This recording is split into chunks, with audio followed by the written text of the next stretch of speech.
Brigitte Angibault, le procureur de la République, a confirmé cet après-midi que le corps découvert le 25 mai dernier dans la Loire à Chalonnes était bien celui de Geoffroy Chauvry, un jeune paysagiste de 23 ans qui avait disparu le 3 avril dernier à Saint-James-sur-Loire. La justice avait ordonné dans un premier temps un examen dentaire qui avait orienté les enquêteurs sur cette piste. Les analyses génétiques l'ont ensuite confirmé. Les causes exactes du décès ne sont pas encore connues. À noter que les recherches pour retrouver Bérénice, la jeune Choltaise disparue il y a tout juste un mois, se poursuivent toujours.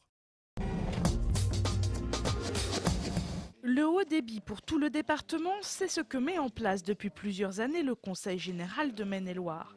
Mais le saviez-vous, le réseau Mélissa, comme on l'appelle communément, était initialement prévu pour aider au développement Internet des entreprises. Économiquement, on en a eu déjà des résultats par des entreprises.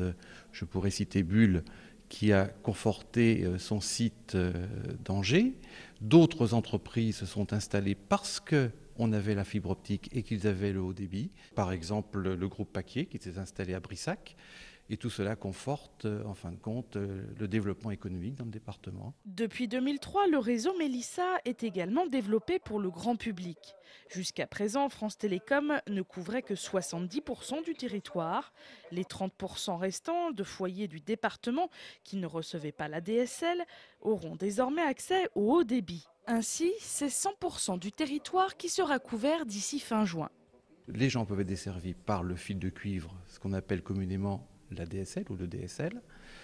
Ceux qui ne sont pas éligibles au fil de cuivre peuvent prétendre au WiMAX, qui est une solution hertzienne, mais il restera quand même quelques particuliers qui, de par leur configuration géographique ou topographique des lieux, ne pourront pas avoir affaire au WiMAX. Dans ce cas, il n'y a plus que le kit satellite et jusqu'au 31 juin 2010, le département, via son délégataire, offre le kit de connexion satellitaire, de même que l'antenne pour recevoir le WiMAX sera offerte aussi jusqu'à cette date. Côté budget, le réseau Mélissa aura coûté 49 millions d'euros, dont 16 millions d'euros d'investissement du Conseil général. Le reste venant de la région, de l'Europe et d'investissements privés. Pour tout renseignement sur l'accès à Internet en haut débit, un numéro de téléphone, le 0810 49 00 49. C'est l'un des 3 points principaux d'alimentation en gaz naturel pour l'agglomération angevine et il va devoir déménager. Ce poste, qui fournit du gaz à quelques 80 000 personnes, se trouve en effet au beau milieu du chantier de la voie rapide à Beaucouzé. La décision a donc été prise d'implanter un nouveau poste à 1 km 700 de là et de le connecter au reste du réseau grâce à cette canalisation qui est actuellement enfouie sous terre. Nous arrivons en fait en fin de pause de canalisation. Nous allons mettre en eau la canalisation gaz en provisoire pour faire des tests. 1,5 fois la pression de service, c'est-à-dire que nous allons monter la pression en eau à 45 bars, l'essayer en fait sur une durée de 24 heures et après faire un assèchement à l'air sec afin de vider toute l'eau pour être sûr qu'on n'aura pas d'eau dans les canalisations avant les futurs raccordements. Au moment du basculement entre les 2 postes prévu le 25 juin, il n'y aura pas la moindre incidence pour les utilisateurs. Coût total de ce chantier, 500 000 euros.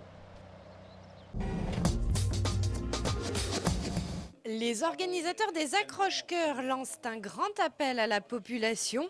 Ils veulent que les Angevins participent à la levée d'une armée d'anges et préparent le prochain festival.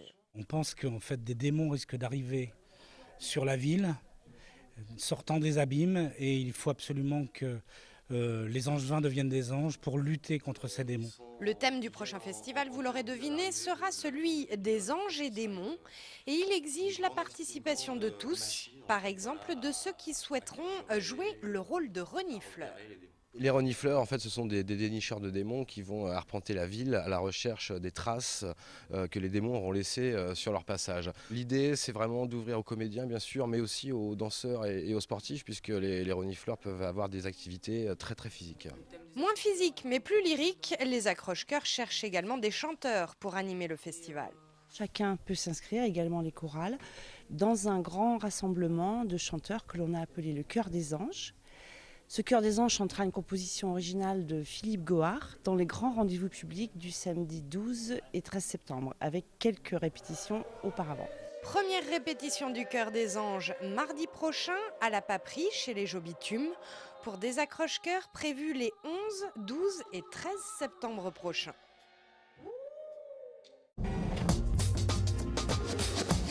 L'homme du jour, c'est Jean-Louis Garcia.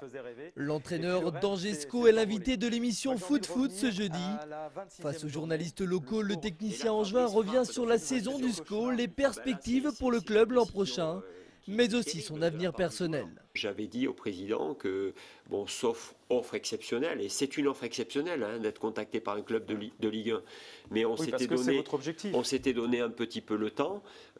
Donc voilà, j'ai tenu ma parole, tout simplement mon engagement, parce que je suis très heureux à Angers. Vous savez, pas plus tard qu'hier, je faisais des courses dans un grand magasin d'électroménager et le vendeur m'a reconnu, m'a dit « Bon, coach, vous restez avec nous l'année prochaine ». Je suis très sensible à ce genre de témoignages. La suite, c'est dans Foot Foot, jeudi soir à 22h45 sur Angers 7. Dernier coup d'asticage pour cette BMW avant le jour J. Le 6 juin prochain, c'est le 65e anniversaire du débarquement allié sur les plages normandes. Un rendez-vous incontournable pour l'association VMH, Véhicules Militaires Historiques. Cette association angevine retape des véhicules de la Seconde Guerre mondiale. C'est en moto que ses membres se rendront sur les côtes de la Manche, en Harley-Davidson et en BMW. C'est un vrai plaisir, on a l'impression de retomber quasiment 50 ans en arrière avec les machines qu'ont conduit nos parents notamment. Mon père en avait une pendant la guerre, pas une BM mais une moto française à l'époque. Et j'ai un petit peu l'impression de retrouver les sensations que lui a pu éprouver à cette époque-là. Pour la petite histoire, la BMW appartenait à l'armée allemande. Elle a été entièrement restaurée. Il aura fallu 2 ans pour la remettre en état. On ne savait pas trop comment ça se remontait, donc il fallait déjà trouver toutes les revues techniques. Alors ça, on a trouvé ça par Internet. Ce sont des choses à tiroir, donc on ne trouve pas tout de suite. Également, on a pu trouver des gens qui vendaient des pièces en Pologne et en Allemagne. Et voilà, puis on s'est lancé dans l'aventure. Une belle aventure qui se poursuivra le 6 juin prochain.